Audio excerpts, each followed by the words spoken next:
please the court, Your Honor, counsel. My name is Sophia Sosa, counsel for the state in this action.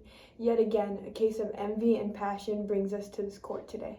On November 13th, 1842, Anton Giesler and the Smiths were sitting in the front room of the Smiths' home, sitting by the fire. Anton then left the house out of the front door, and the Smith family dog followed him. He placed the dog in the outdoor workshop and grabbed the hammer and went through the front door, hitting Alexander Smith and Rebecca Smith each one time. He then took a candle from the room and went to the east room window to escape and broke the window with a hammer. Next, he went to Mr. Smith's desk and grabbed powder to burn the house, but the candle went out, so he escaped through the window, and then he placed the powder canister down and went back into the house through the front door and saw that Mr. and Mrs. Smith were still showing signs of life. Although some of their body parts were burning in the fire, so he found an axe and struck them with it, which inflicted their other wounds. Anton wanted to cover his tracks, and since burning the house didn't work, he threw one of the murder weapons in the watering pond nearby the Smith's home. Anton heard Mr. Smith counting his money days leading up to the murder, and Anton's envy of the Smith's money swept him in, and he could not help but murder the hard-working, happily married couple. Mary Ann Abbott, Mrs. Smith's niece, will testify that Anton lived with the Smiths and was in their home by himself with the two of them on the night of the murder. Henry Bauer, the Smith's farmhand, will testify that Anton inquired about the Smith's money days leading up to the murder and asked where the nearest pond is. Also, he will testify that Anton stated that Mr. Smith would mock him for not knowing English, which got under Anton's skin.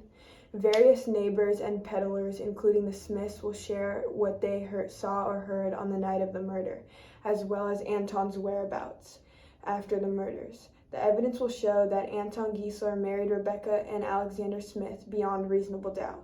The facts will prove that nobody other than Anton Giesler could have committed such a malicious crime. The evidence will indicate that Anton Giesler murdered the Smiths using a hammer and an axe and left his hair and blood at the crime in the most perfect spots that will without a doubt convict him. Francis Curran, Mary Ann Abbott, and Henry Bauer did not commit the crimes because the evidence will link directly to Anton Giesler, and he is the one with the mean motive and opportunity, which is that he is envious of the Smiths' money and he aspires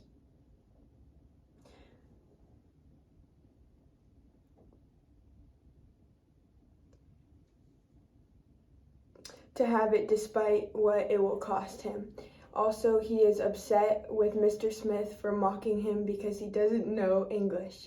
He was in the house alone with the Smiths, which usually doesn't happen, as Mary Ann Abbott will testify, which was his opportunity. The defense will say that Anton Giesler did not commit the murders because he was newly working on the Smiths' farm, and he got along well with the Smiths. But the evidence and witness testimonies will prove them utterly wrong.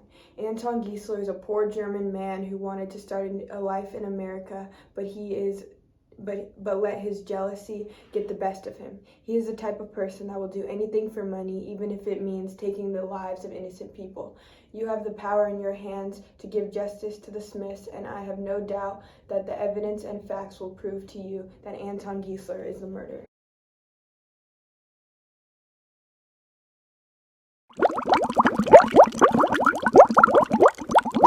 Good evening, my name is Rex Archuleta. I'm a forensic scientist from the FBI and specialize in hair and fingerprint analysis. I've been working in forensic science my entire career of 30 years with the FBI. Fingerprints have three main classifications: arch, loop, and whorl. Within the three classifications, there are subclassifications. The arch classification has two subclassifications: tented arch and plain arch. The loop also has two subclassifications: radial and ulnar loop. The whorl has four subclassifications: plain, whorl, pocket whorl, double loop whorl, and accidental whorl. Forensic scientists individualize fingerprints by using ridge characteristics that you can spot on each fingerprint, and everyone has the same ridge characteristics, but they are in completely different sizes, shapes, and locations on the fingerprint, which makes them unique to each person in their individual fingerprint. There are many ridge characteristics such as bifurcations, dots, short ridges, ending ridges, deltas, cores, enclosures, and eyes, which make each fingerprint individual to a single person. No two people have the same fingerprints, not even twins, making fingerprinting the most effective way of individualizing individuals. In the images we have here, we are looking at Anton's left thumb and left index fingers, as well as evidence of fingerprints found from the scene from the east room window and the murder weapon, the hammer. We can see that this photograph of Anton's fingerprints of his left index finger have identical minutia and ridge characteristics as the fingerprints located on the murder weapon. And in these two photographs of fingerprints, we have fingerprints located in the east room window where the suspect tried to make his escape from the murder scene. And here we have Anton's left thumb. Once again, identical minutia.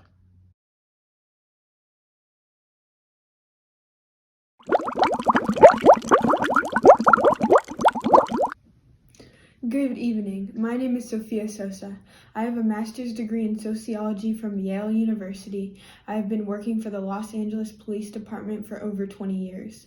I have taken and passed specialized courses and exams in evidence analysis, particularly hair, blood type, and DNA analysis. In addition, I am very good at paying close attention to details in all the cases that I work on.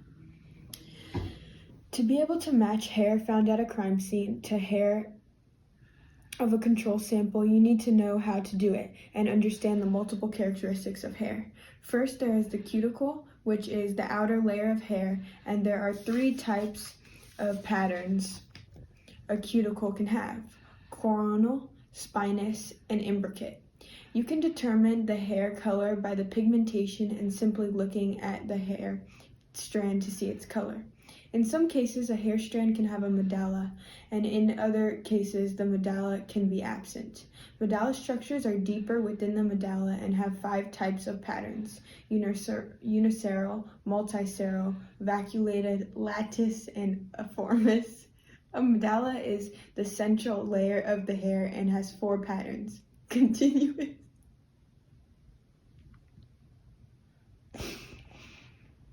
continuous, intermittent, fragmented, and absent. Hair shape will be able to tell you if the hair is straight, wavy, or curly. If hair has a circular shape, it is straight, and if it has a more oval shape, that means it is wavy or curly. In these particular pictures, you can see the control sample of hair which belongs to Anton Giesler. This is his control.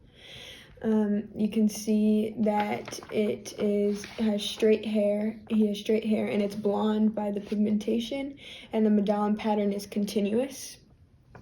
And the medulla structure is aformous, and the scale pattern is imbricate.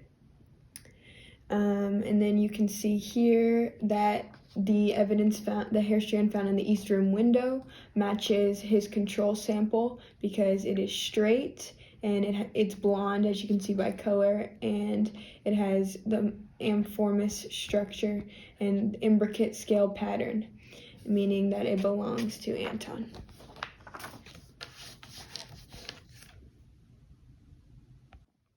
Moving on to blood type. There are 8 types of blood type: A positive, A negative, B positive, B negative, AB positive, AB negative, O positive, and O negative. The positive or negative in blood is indicated by whether or not a person's blood has a rhesus factor. If there is a rhesus factor, it is positive. If the rhesus factor is absent, it is negative. Blood type can be determined by agglutination. The table below shows how blood type is classified. So the diagram shows the results when you react each blood type with anti-A serum, anti-B serum, and anti-RH serum. For example, we can see in the table that A positive blood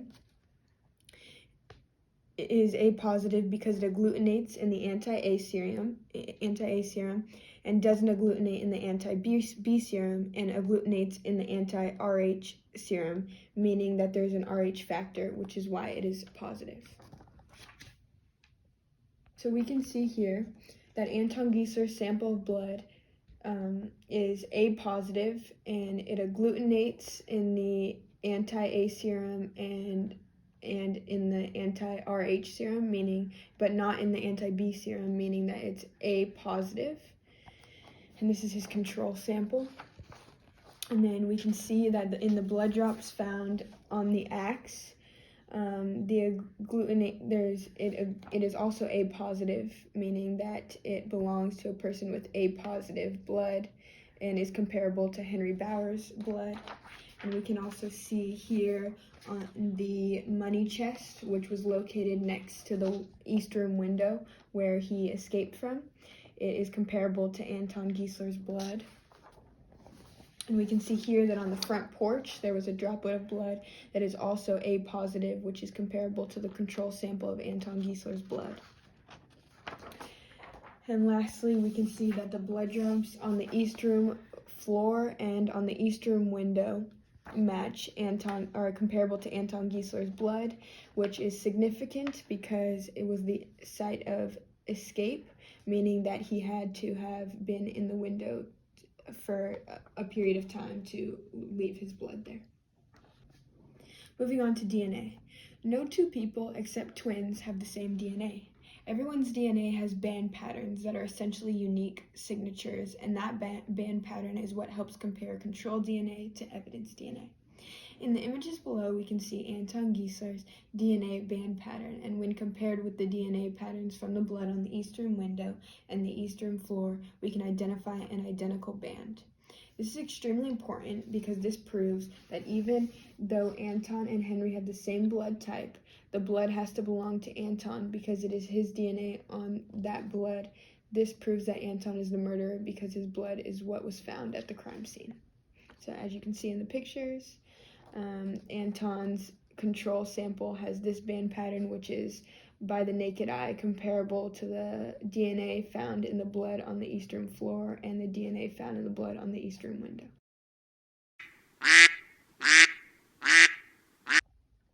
Where were you and what were you doing at the time of the murder? I was out of town visiting some friends for the weekend. Do you have anybody that can back this up? My friends. How long have you been working for the Smiths? 5 years. And what size shoe do you wear? I wear a size 12. You got any cuts or open wounds on your hand or arms that I could see? No.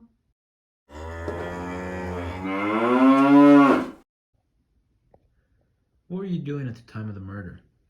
I was out of town going to a bakery about 10 minutes away, picking up food for the Smiths. Do you have anybody that can back this up? My friends. Did you see or hear anything out of the ordinary on the day of the murder? Nah, just the occasional wagon and engine bus. How close are you with the Smiths? I've known them all of my life. They took care of me when I was a baby, so I was happy to take care of them when they got older. What is your opinion on Anton Giesler? I don't have much to say about him. He never spoke a word to me and came off as cold.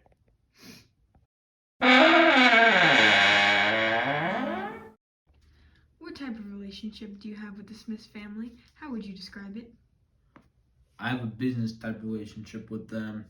I make deliveries and deliver groceries for them. My relationship with them is strictly business. Do you know Anton Giesler? How would you describe Anton's relationship with the Smith family? Yeah, I know. His relationship with the Smith family is relatively good, from what I've seen. Has Anton Giesler or Henry Bauer ever said anything to you regarding their relationship with the Smiths? Or conflicts they had with the Smiths? If so, what? No, neither of them have really said anything to me regarding their relationship with each other. To your knowledge, what is Anton's routine day like on the Smith farm? I don't know anything about his routine, but I do know that he's new at the Smith farm. Where were you and what were you doing on the night of the murder? Oh, I was making my usual rounds of delivery to the farmhouses. I passed by the Smith's house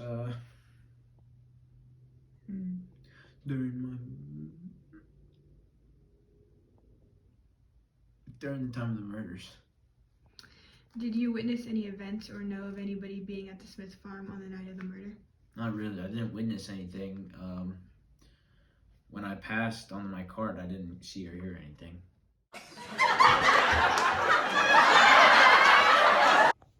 What were you doing on the night of the murder and where were you?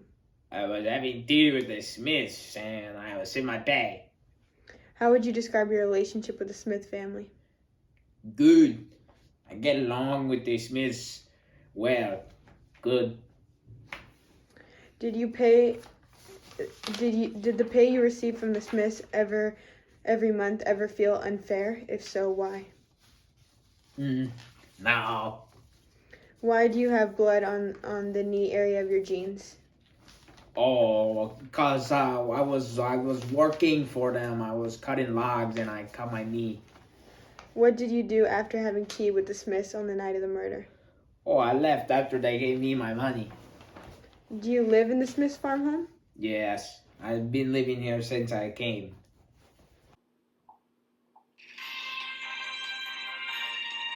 Breaking news. Good evening. My name is Rex Archuleta with the Channel 4 News. Today, the gruesome discovery of a married couple this morning. Mr. and Mrs. Alexander and Rebecca Smith were pronounced dead on Saturday morning. Both suffered from blunt force trauma head injuries as well as severe burns. The cause of death was ruled to be the head traumas in both victims. The two murder weapons are suspected to be a hammer and an axe. The hammer was located on the property and the axe located on a pond near the property. There is one suspect as of right now, Anton Giesler, a German.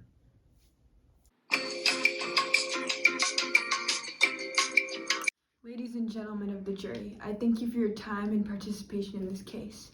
I know it is not an easy job to be on the jury, so I appreciate you being here. As we come to the end of the trial, keep in mind that evidence is what proves Anton Giesler guilty. The defense wants you to think that Anton couldn't have committed the crime because he is a sweet, humble, and poor German boy. However, as the evidence has proven, Anton is not the sweet German boy they want to tell you he is. Anton's blood was found on the axe, which is one of the murder weapons, on the money chest, which is next to the east room window, on the front porch of the house, which is a side of entry to the crime, on the east room floor by the window, and on the east room window sill, which was the side of exit. In addition, Anton's hair was found in the window sill. The DNA proves that the blood found is indeed Anton's blood. Anton's fingerprints were found on the east room window and on the hammer, which was the other murder weapon. The evidence is abundant and cannot be overlooked. All of the evidence points directly to Anton, and I myself will point to Anton as the murderer. So please, ladies and gentlemen, don't be afraid to point at the only person with motive, mean, and opportunity and all the evidence to convict the dangerous and mischievous criminal. I'm confident you will do what's just by the law and hold the defendant accountable for his atrocious and tragic actions. Anton Giesler's motive is his jealousy for the Smiths' wealth and success in America. He had the opportunity while Mary Ann was out of the house. This allowed him enough time to commit the murders. His means of committing the murder: hammer and axe, multiple hits to each victim's head and body.